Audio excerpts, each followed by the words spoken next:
Disclaimer: this book may contain content that is considered historically inaccurate or culturally insensitive by modern standards. My hope is that by exploring old literature, we will better understand why people of the past thought the way that they did and understand the influences that shape their culture. This video is not intended for young audiences. Hi, I'm Morgan, and today I will be reading from Myths from Many Lands, and it is from The Children's Hour, published by Houghton Mifflin Co., and the book was, this was from 1907, and I will be reading out of Myths of Greece and Rome, and today we are up to The Gorgon's Head. And this is also, The Gorgon's Head was published by Nathaniel Hawthorne.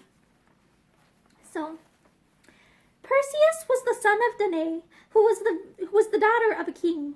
And when Perseus was a very little boy, some wicked people put his mother and himself into a chest, and set them afloat upon the sea.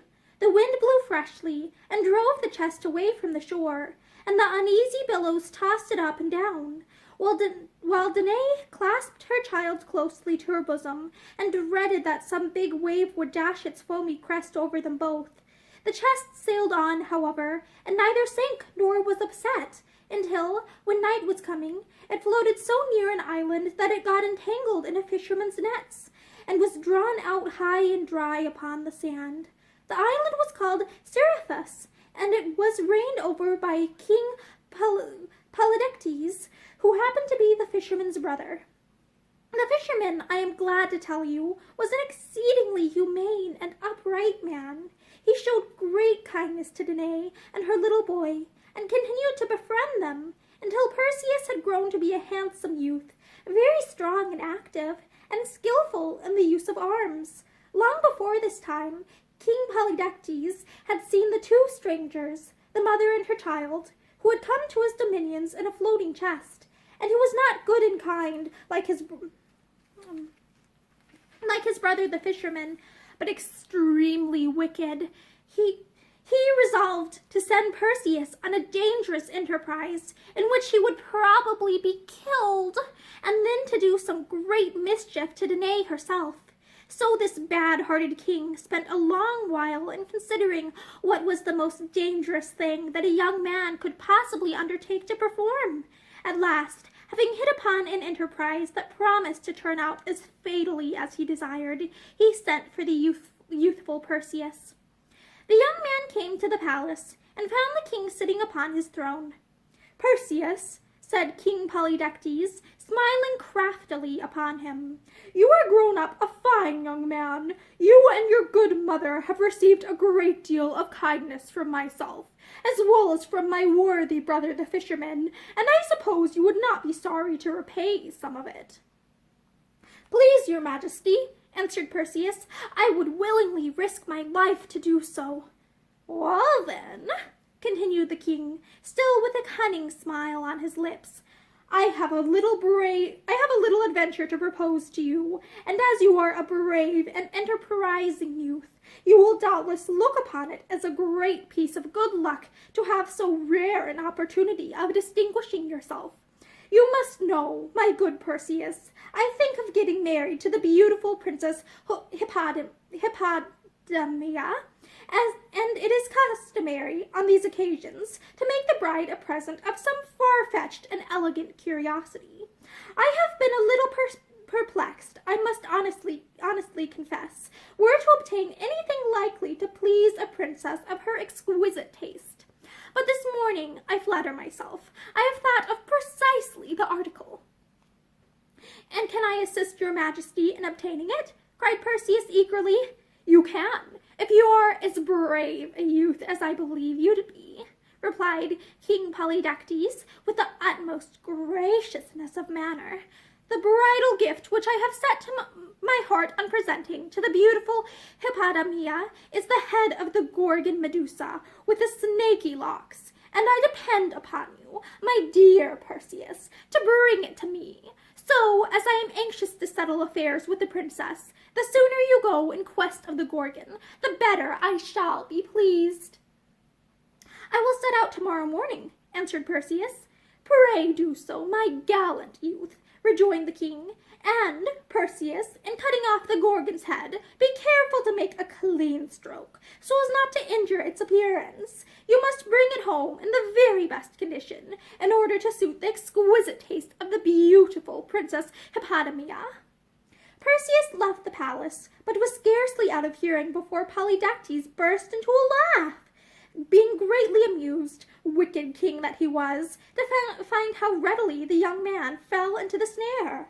The news quickly spread abroad that Perseus had undertaken to cut off the head of Medusa with the snaky locks. Everybody was rejoiced, for most of the inhabitants of the island were as wicked as the king himself, and would have liked nothing better than to see some enormous mischief happen to Danae and her son. The only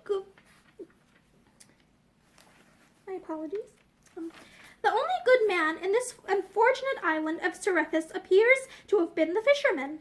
As Perseus walked along, therefore, the people pointed after him, and made mouths, and winked to one another, and ridiculed him as loudly as they dared.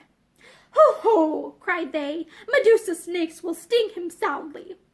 Now, there were 3 Gorgons alive at that period, and they were the most strange and terrible monsters that had ever been since the world was made, or that have been seen in after days, or that are likely to be seen in all time to come.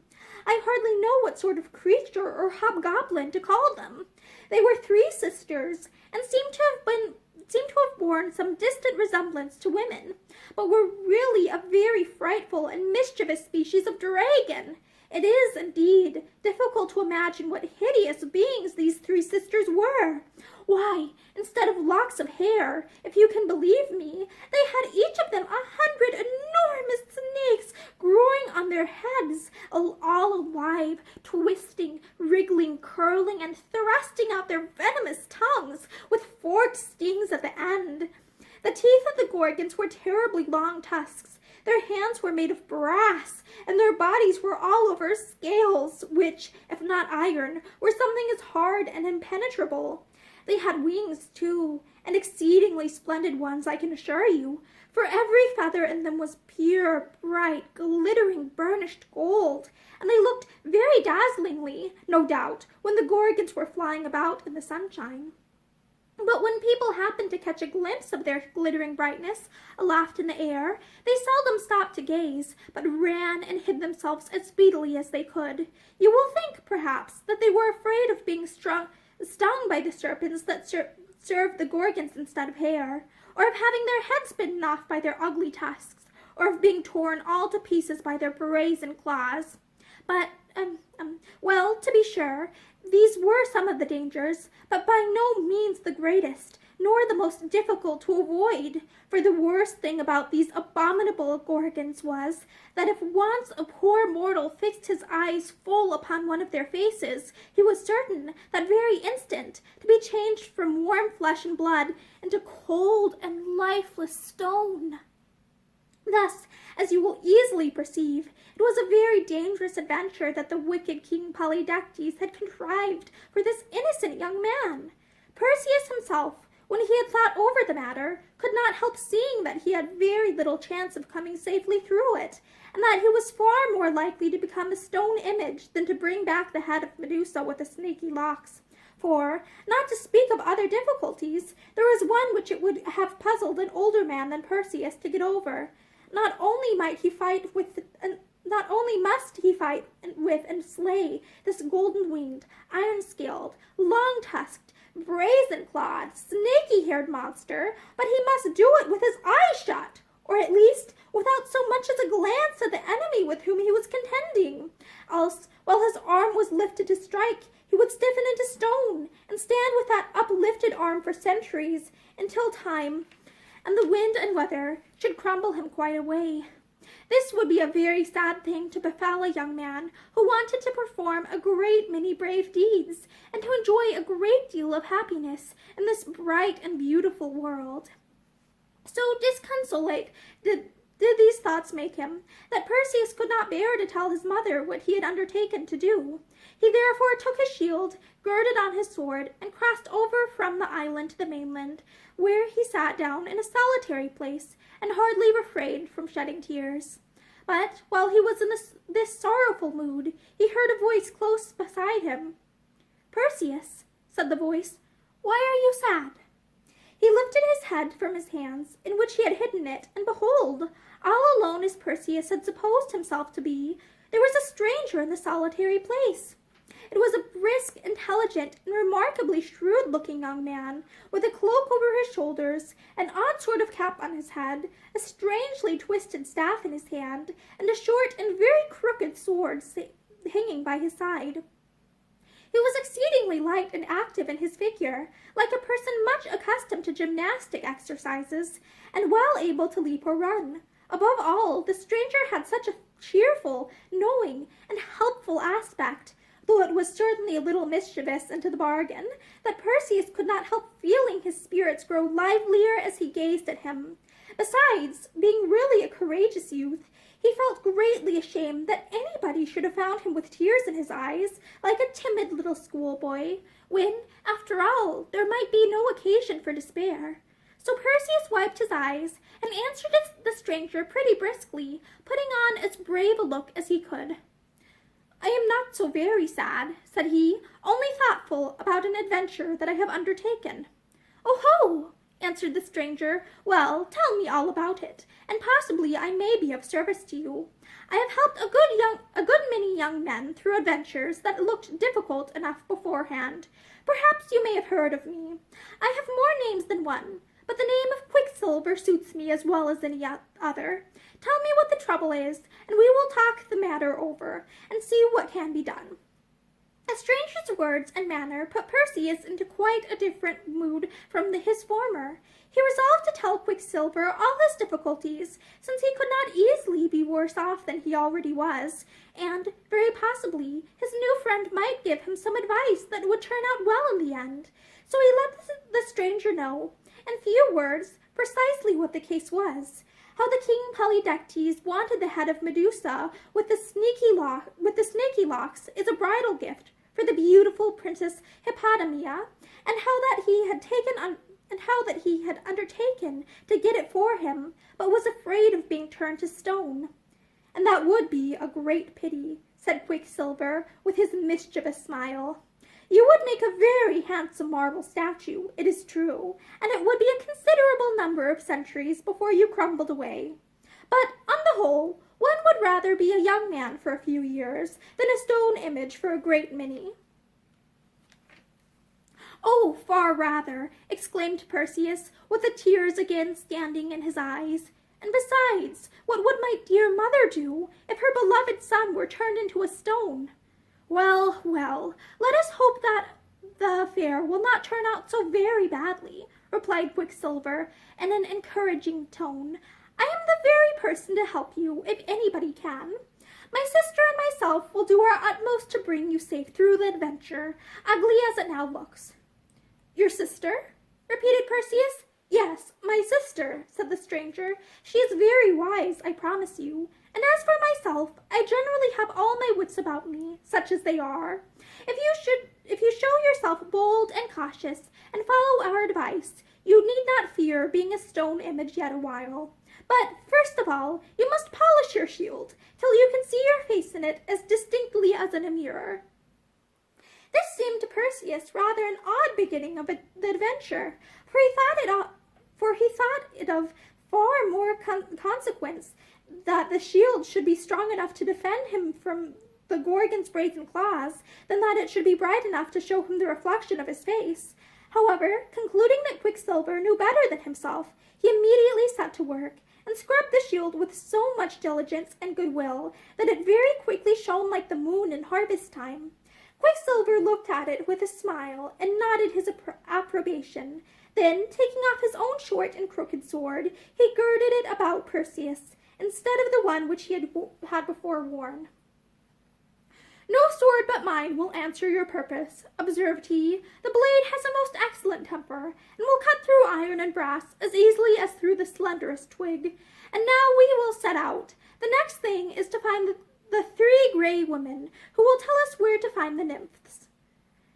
The 3 gray women? Cried Perseus, to whom this seemed only a new difficulty in the path of his adventure. Pray, who may the 3 gray women be? I never heard of them before. They are 3 very strange old ladies, said Quicksilver, laughing. They have but one eye among them, and only one tooth. Moreover, you must find them out by starlight, or in the dusk of the evening, for they never show themselves by the light either of the sun or moon. But, said Perseus, why should I waste my time with these 3 gray women? Would it not be better to set out at once in search of the terrible Gorgons? No, answered his friend. There are other things to be done before you can find your way to the Gorgons. There's nothing for it but to hunt up these old ladies, and when we meet with them, you may be sure that the Gorgons are not a great way off. Come, let us be stirring. Perseus, by this time, felt so much confidence in his companion's sagacity that he made no more objections, and professed himself ready to begin the adventure immediately. They accordingly set out and walked at a pretty brisk pace, so brisk, indeed, that Perseus found it rather difficult to keep up with his nimble friend, Quicksilver. To say the truth, he had a singular idea that Quicksilver was furnished with a pair of winged shoes, which, of course, helped him along marvelously. And then, too, when Perseus looked sideways at him out of the corner of his eye, he seemed to see wings on the side of his head, although if he turned a full gaze, there were no such things to be perceived, but only an odd kind of cap. But at all events, the twisted staff was evidently a great convenience to Quicksilver, and enabled him to proceed so fast that Perseus, though a remarkably active young man, began to be out of breath. Here, cried Quicksilver at last, for he knew well enough, rogue that he was, how hard Perseus found it to keep pace with him. Take you the staff, for you need it a great deal more than I. Are there no better walkers than yourself in the island of Seriphus? I could walk pretty well, said Perseus, glancing slyly at his companion's feet, if I only had a pair of winged shoes. We must see about getting you a pair, answered Quicksilver, but the staff helped Perseus along so bravely that he no longer felt the slightest weariness. In fact, the stick seemed to be alive in his hand, and to lend some of its life to Perseus. He and Quicksilver now walked onward at their ease, talking very sociably together, and Quicksilver told so many pleasant stories about his former adventures, and how well his wits had served him on various occasions, that Perseus began to think him a very wonderful person. He evidently knew the world, and nobody is so charming to a young man as a friend who has that kind of knowledge. Perseus listened to the more eagerly, in the hope of brightening his own wits by what he heard. At last he happened to recollect that Quicksilver had spoken of a sister, who was to lend her assistance in the adventure which they were now bound upon. Where is she? He inquired. Shall we not meet her soon? All at the proper time, said his companion. But this sister of mine, you must understand, is quite a different sort of character from myself. She is very grave and prudent, seldom smiles, never laughs, and makes it a rule not to utter a word unless she has something particularly profound to say. Neither will she listen to any but the wisest conversation. Dear me, ejaculated Perseus, I shall be afraid to say a syllable. She is a very accomplished person, I assure you, continued Quicksilver, and has all the arts and sciences at her fingers' ends.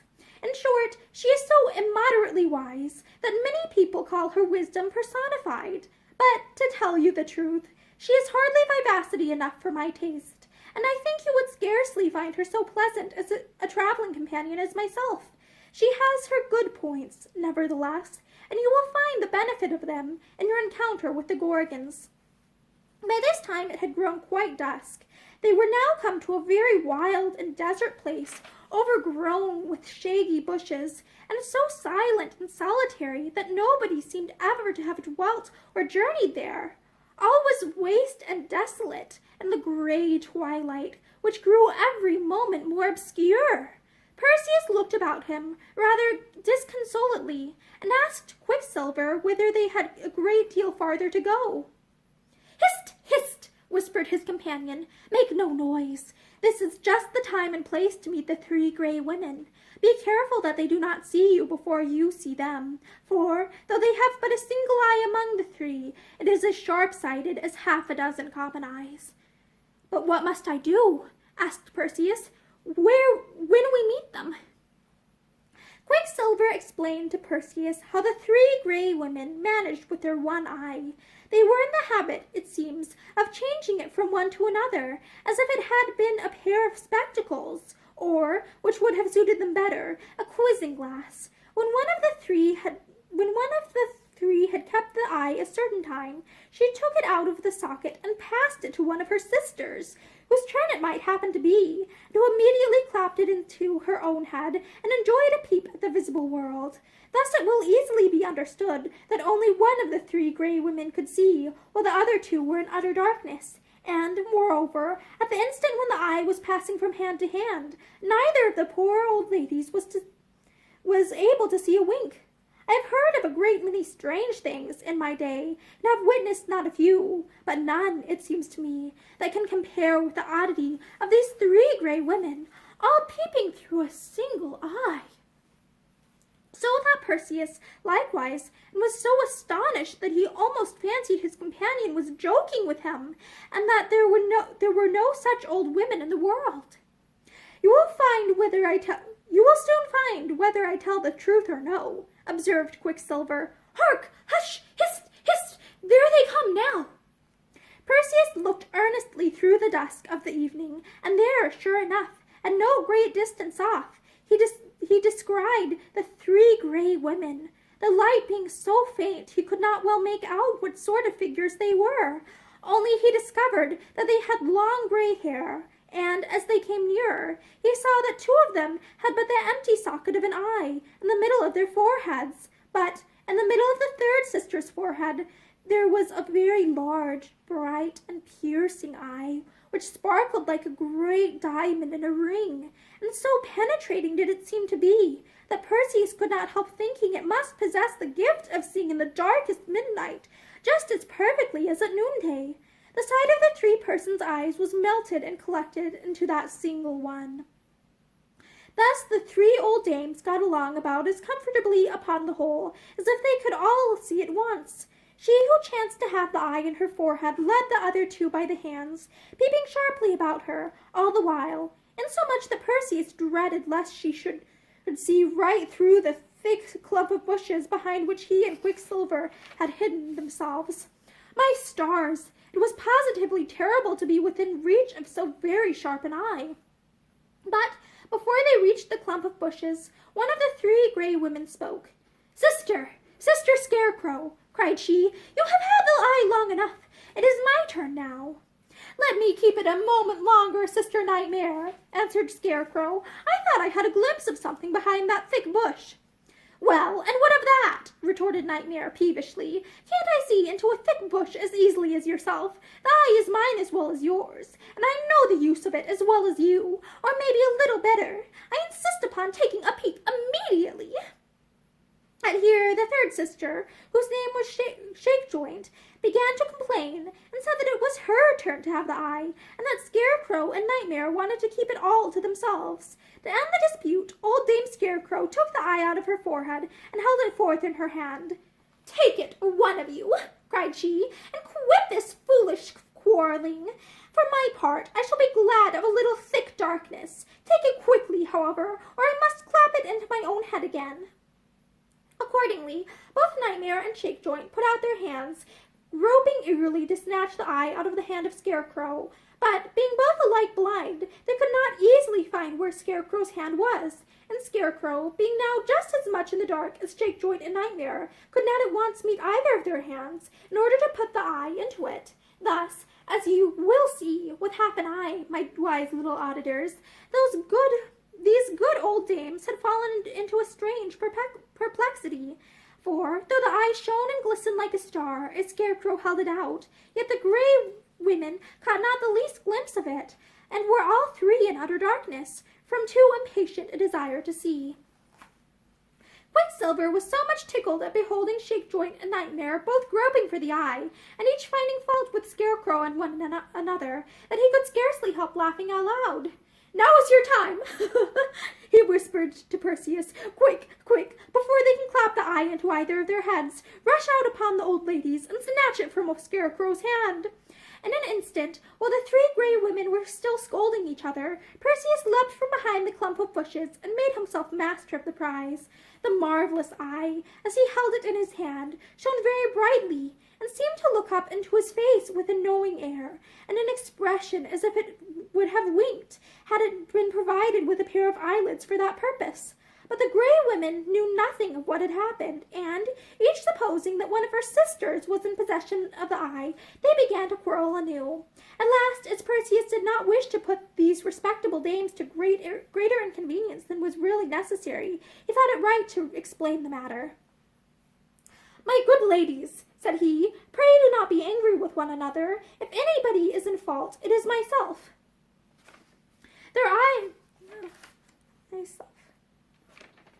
For I have the honor to hold your very brilliant and excellent eye in my own hand."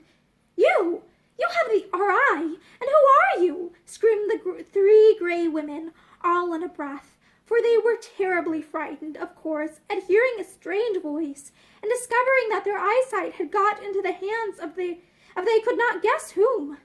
"Oh, what shall we do, sisters? What shall we do? We are all in the dark. Give us our eye. Give us our one precious solitary eye. You have two of your own. Give us our eye."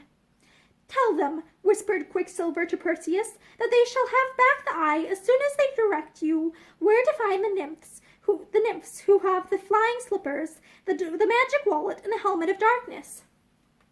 "My dear, good, admirable old ladies," said Perseus, addressing the gray women, "there is no occasion for putting yourself into such a fright. I am by no means a bad young man. You shall have back your eye, safe and sound, and as bright as ever, the moment you tell me where to find the nymphs." "The nymphs! Goodness me! Sisters! What nymphs does he mean?" screamed Scarecrow. "There are a great many nymphs, people say, some that go a-hunting in the woods, and some that live inside of trees, and some that have a comfortable home in fountains of water. We know nothing at all about them. We are three unfortunate old souls that go wandering about in the dusk, and never had but one eye amongst us, and that one you have stolen away. Oh, give it back, good stranger. Whoever you are, give it back." All this while the three gray women were groping with their outstretched hands and trying their utmost to get hold of Perseus, but he took good care to keep out of their reach. "My respectable dames," said he, for his mother had taught him always to use the greatest civility, "I hold your eye fast in my hand, and shall keep it safely for you, until you please tell me where to find these nymphs. The nymphs, I mean, who keep the enchanted wallet, the flying slippers, and the helmet of invisibility." "Mercy on us, sisters! What is the young man talking about?" exclaimed Scarecrow, Nightmare, and Shakejoint, one to another, with great appearance of astonishment. "A pair of flying slippers, quoth he? His heels would quickly fly higher than his head if he were silly enough to put them on. And a helmet of invisibility? How could a helmet make him invisible, unless it were big enough for him to hide under it? And an enchanted wallet? What sort of a contrivance may that be, I wonder? No, no, good stranger, we can tell you nothing of these marvelous things. You have two eyes of your own, and we have but a single one amongst us three. You can find out such wonders better than three blind old creatures like us." Perseus, hearing them talk in this way, began really to think that the gray women knew nothing of the matter, and, as it grieved him to have put them to so much trouble, he was just on the point of restoring their eye and asking pardon for his rudeness in snatching it away. But Quicksilver caught his hand. "Don't let them make a fool of you," said he. "These three gray women are the only persons in the world that can tell you where to find the nymphs, and unless you get that information, you will never succeed in cutting off the head of Medusa with the snaky locks. Keep fast hold of the eye, and all will go well." As it turned out, Quicksilver was in the right. There are but few things that people prize so much as they do their eyesight, and the Grey women value their single eye as highly as if it had been half a dozen, which was the number they ought to have had. Finding that there was no other way of recovering it, they at last told Perseus what he wanted to know. No sooner had they done so than he immediately, and with the utmost respect, clapped the eye into the vacant socket in one of their foreheads, thanked them for their kindness, and bade them farewell. Before the young man was out of hearing, however, they had got into a new dispute, because he had happened to have given the eye to Scarecrow, who had already taken her turn of it when their trouble with Perseus commenced. It is greatly to be feared that the three Grey women were very much in the habit of disturbing their mutual harmony by bickerings of this sort, which was the more pity, as they could not conveniently do without one another, and were evidently intended to be inseparable companions. As a general rule, I would advise all people, whether sisters or brothers, old or young, who chance to have but one eye amongst them, to cultivate forbearance, and not all insist upon peeping through it at once. Quicksilver and Perseus, in the meantime, were making the best of their way in quest of the nymphs. The old dames had given them such particular directions that they were not long in finding them out. They proved to be very different persons from Nightmare, Shakejoint, and Scarecrow, for instead of being old, they were young and beautiful, and instead of one eye amongst the sisterhood, each nymph had two exceedingly bright eyes of her own, with which she looked very kindly at Perseus. They seemed to be acquainted with Quicksilver, and when he told them the adventure which Perseus had undertaken, they made no difficulty about giving him the valuable articles that were in their custody. In the first place, they brought out what appeared to be a small purse, made of deerskin and curiously embroidered, and bade him be sure and keep it safe. This was the magic wallet. The nymphs next produced a pair of shoes, or slippers, or sandals, with a nice little pair of wings at the heel of each. "Put them on, Perseus," said Quicksilver. "You will find yourself as light-headed as you can desire for the remainder of our journey." So Perseus proceeded to put one of the slippers on, while he laid the other on the ground by his side. Unexpectedly, however, this other slipper spread its wings, flitted up off the ground, and would probably have flown away if Quicksilver had not made a leap and luckily caught it in the air. "Be more careful," said he, as he gave it back to Perseus. "It would frighten the birds up aloft if they should see a flying slipper amongst them." And Perseus had got on both of these wonderful slippers. It was altogether too buoyant to tread on earth. Making a step or two, lo and behold, upwards he popped into the air, high above the heads of Quicksilver and the nymphs, and found it very difficult to clamber down again. Winged slippers, and all such high-flying contrivances, are seldom quite easy to manage until one grows a little accustomed to them. Quicksilver laughed at his companion's involuntary activity, and told him that he must not be in so desperate a hurry, but must wait for the invisible helmet. The good-natured nymphs had the helmet, with its dark tuft of waving plumes, all in readiness to put upon his head. And now there happened about as wonderful an incident as anything that I have yet told you. The instant before the helmet was put on, there stood Perseus, a beautiful young man with golden ringlets and rosy cheeks, the crooked sword by his side, and the brightly polished shield upon his arm, a figure that seemed all made up of courage, sprightliness, and glorious light. But when the helmet had descended up over his white brow, there was no longer any Perseus to be seen. Nothing but empty air. Even the helmet that covered him with its invisibility had vanished. "Where are you, Perseus?" asked Quicksilver. "Why, here to be sure," answered Perseus very quietly, although his voice seemed to come out of the transparent atmosphere. "Just where I was a moment ago. Don't you see me?" "No, indeed," answered his friend. "You are hidden under the helmet. But if I cannot see you, neither can the Gorgons. Follow me, therefore, and we will try your dexterity in using the winged slippers." With these words, Quicksilver's cap spread its wings, and as if his head were about to fly away from his shoulders, that his whole figure rose lightly into the air, and Perseus followed. By the time they had ascended a few hundred feet, the young man began to feel what a delightful thing it was to leave the dull earth so far beneath him, and to be able to flit about like a bird.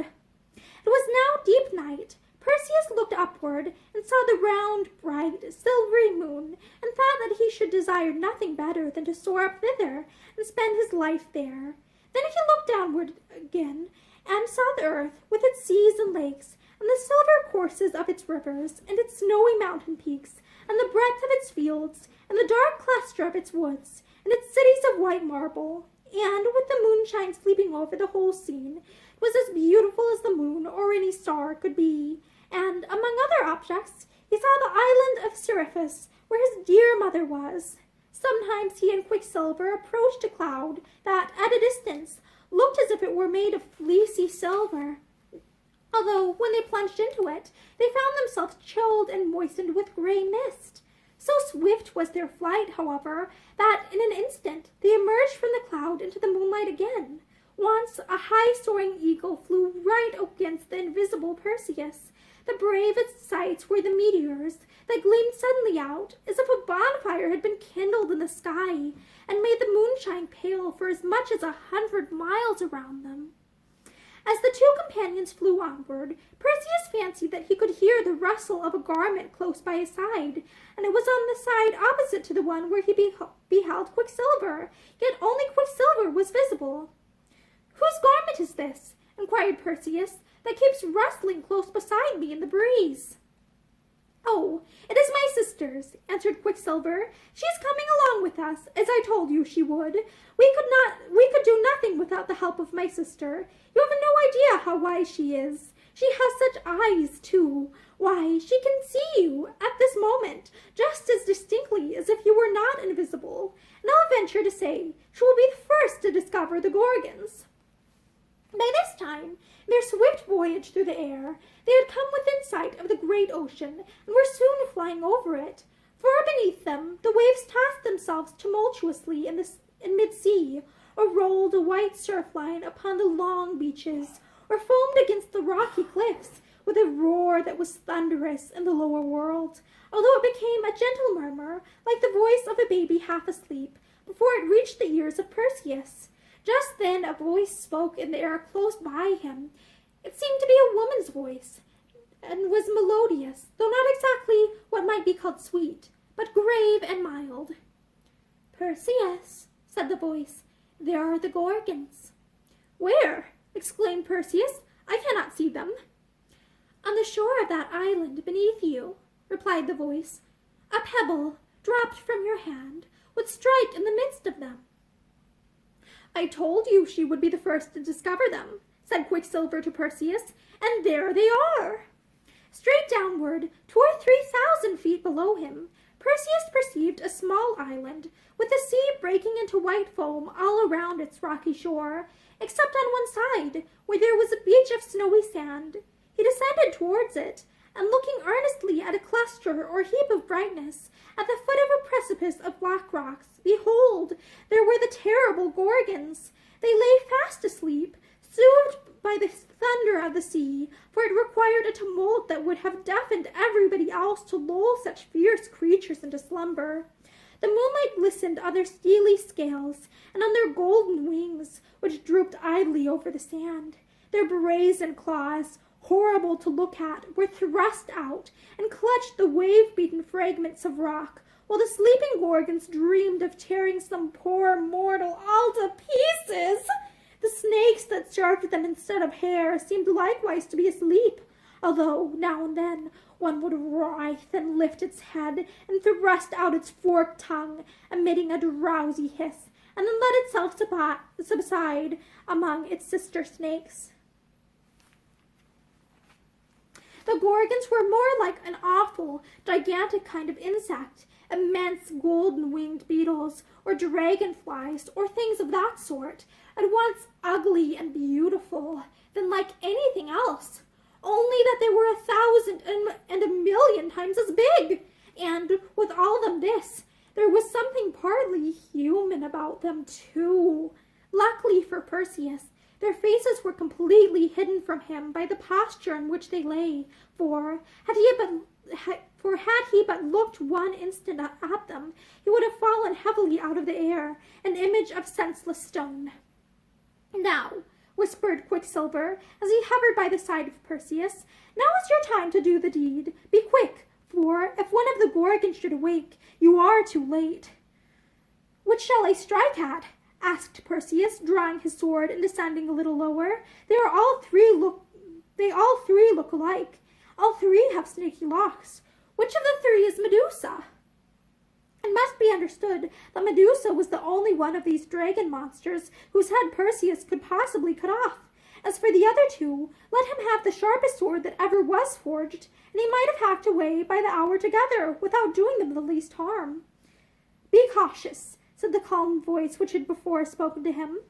"One of the Gorgons is stirring in her sleep, and is just about to turn over. This is Medusa. Do not look at her. The sight would turn you to stone. Look at the reflection of her face and figure in the bright mirror of your shield."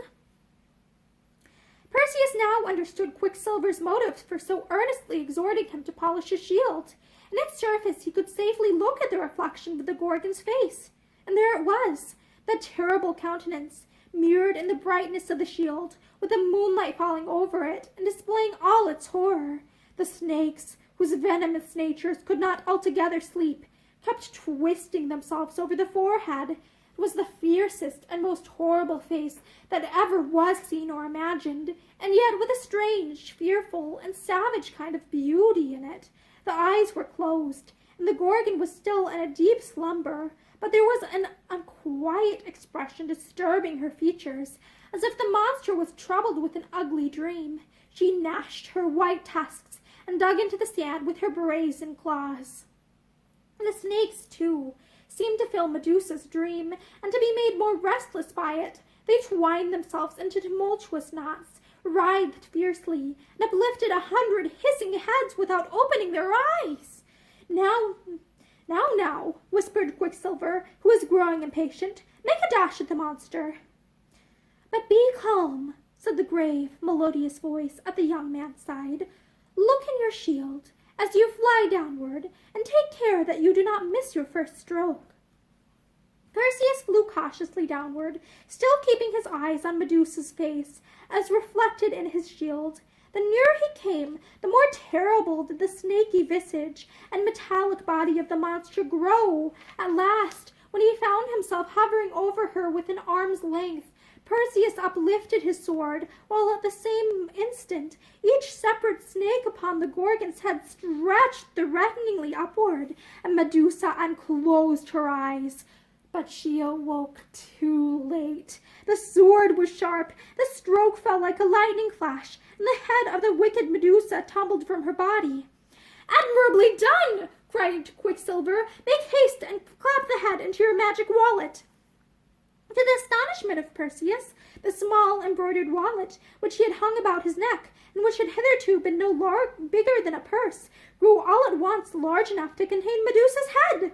As quick as thought, he snatched it up, with the snake still writhing upon it, and thrust it in. "Your task is done," said the calm voice. "Now fly, for the other Gorgons will do their utmost to take vengeance for Medusa's death." It was, indeed, necessary to take flight, for Perseus had not done the deed so quietly, but that the clash of his sword, and the hissing of the snakes, and the thump of Medusa's head as it tumbled upon the sea-beaten sand, awoke the other two monsters. There they sat, for an instant sleepily rubbing their eyes with their brazen fingers, while all the snakes on their heads reared themselves on end with surprise, and with venomous malice against what they knew not what.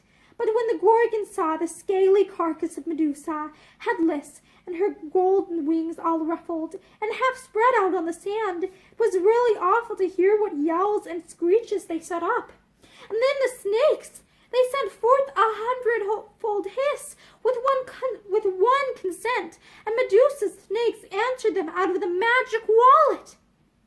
No sooner were the Gorgons broad awake than they hurtled upward into the air, brandishing their brass talons, gnashing their horrible tusks, and flapping their huge wings so wildly that some of the golden feathers were shaken out and floated down upon the shore. And there, perhaps, those very feathers lie scattered till this day. Up rose the Gorgons, as I tell you, staring horribly about, in hopes of turning somebody to stone. Had Perseus looked them in the face, or had he fallen into their clutches, his poor mother would never have kissed her boy again.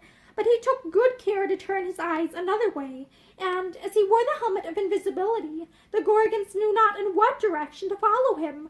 Nor did he fail to make the best use of the winged slippers by soaring upward a perpendicular mile or so.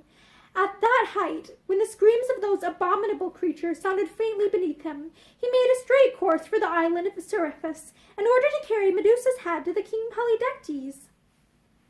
I have no time to tell you of several marvelous things that befell Perseus on his way homeward, such as his killing a hideous sea monster, just as it was on the point of devouring a beautiful maiden, nor how he changed an enormous giant into a mountain of stone, merely by showing him the head of the Gorgon. If you doubt this latter story, you may make a voyage to Africa some day or other, and see the very mountain which is still known by the ancient giant's name. Finally, our brave Perseus arrived at the island, where he expected to see his dear mother. But during his absence, the wicked king had treated Danae so very ill that she was compelled to make her escape, and had taken refuge in a temple, where some good old priests were extremely kind to her. These praiseworthy priests, and the kind-hearted fishermen who had first shown hospitality to Danae and little Perseus when he found them afloat in the chest, seemed to have been the only persons on the island who cared about doing right. All the rest of the people, as well as King Polydectes himself, were remarkably ill-behaved, and deserved no better destiny than that which was now to happen. Not finding his mother at home, Perseus went straight to the palace, and was immediately ushered into the presence of the king. Polydectes was by no means rejoiced to see him, for he had felt almost certain, in his own evil mind, that the Gorgons would have torn the poor young man to pieces, and have eaten him up out of the way. However, seeing him safely returned, he put the best face he could upon the matter, and asked Perseus how he had succeeded. "Have you performed your promise?" inquired he. "Have you brought me the head of Medusa with the snaky locks? If not, young man, it will cost you dear, for I must have a bridal present for the beautiful Princess Hippodameia, and there's nothing else that she would admire so much." "Yes, please, your majesty," answered Perseus in a quiet way, as if it were no very wonderful deed for such a young man as he to perform. "I have brought you the Gorgon's head, snaky locks and all." "Indeed, pray let me see it," quoth King Polydectes. "It must be a very curious spectacle, if all the travelers tell about it be true." "Your majesty is in the right," replied Perseus. "It is really an object that will be pretty certain to fix the regards of all who look at it. And if your majesty think fit, I would suggest that a holiday be proclaimed, and that all your majesty's subjects be summoned to behold this wonderful curiosity. Few of them, I imagine, have seen a Gorgon's head before, and perhaps never may again." The king well knew that his subjects were an idle set of reprobates, and very fond of sightseeing, as idle persons usually are. So he took the young man's advice, and sent out heralds and messengers in all directions to blow the trumpet at the street corners, and in the marketplaces, and wherever two roads met, and summon everybody to court.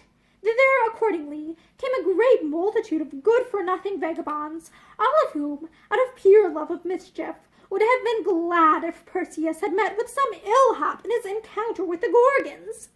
If there were any better people in the island, as I really hope there may have been, although the story tells nothing about any such, they stayed quietly at home, minding their little business, and taking care of their little children.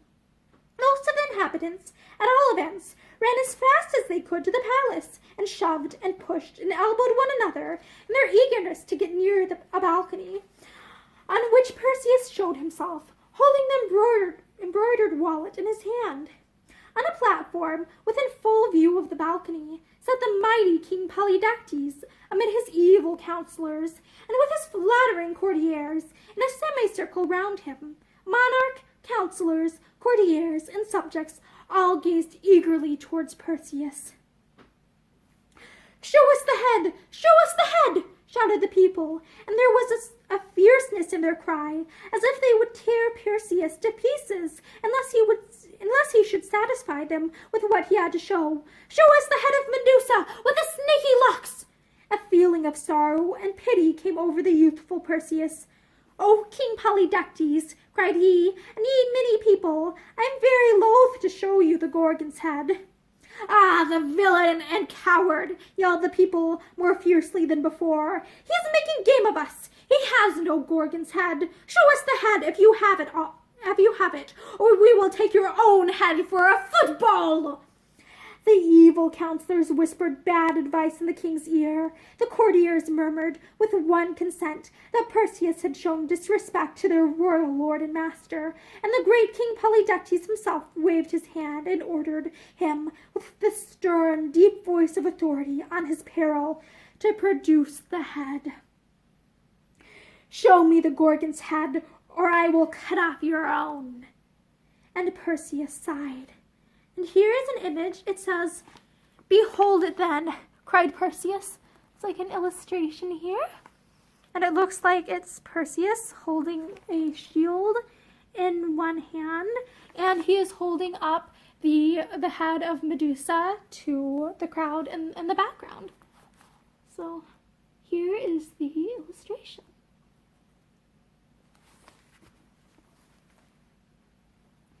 Perseus sighed. "This instant," repeated Polydectes, "or you die." "Behold it then," cried Perseus in a voice like the blast of a trumpet. And suddenly, holding up the head, not an eyelid had time to wink before the wicked King Polydectes, his evil counselors, and all his fierce subjects were no longer anything but the mere images of a monarch and his people. They were all fixed forever in the look and attitude of that moment. At the first glimpse of the terrible head of Medusa, they whitened into marble, and Perseus thrust the head back into his wallet and went to tell his dear mother that she need no longer be afraid of the wicked King Polydectes. And that is the end of the Gorgon's Head from Myths from Many Lands. Thank you, and I hope that you have a great day.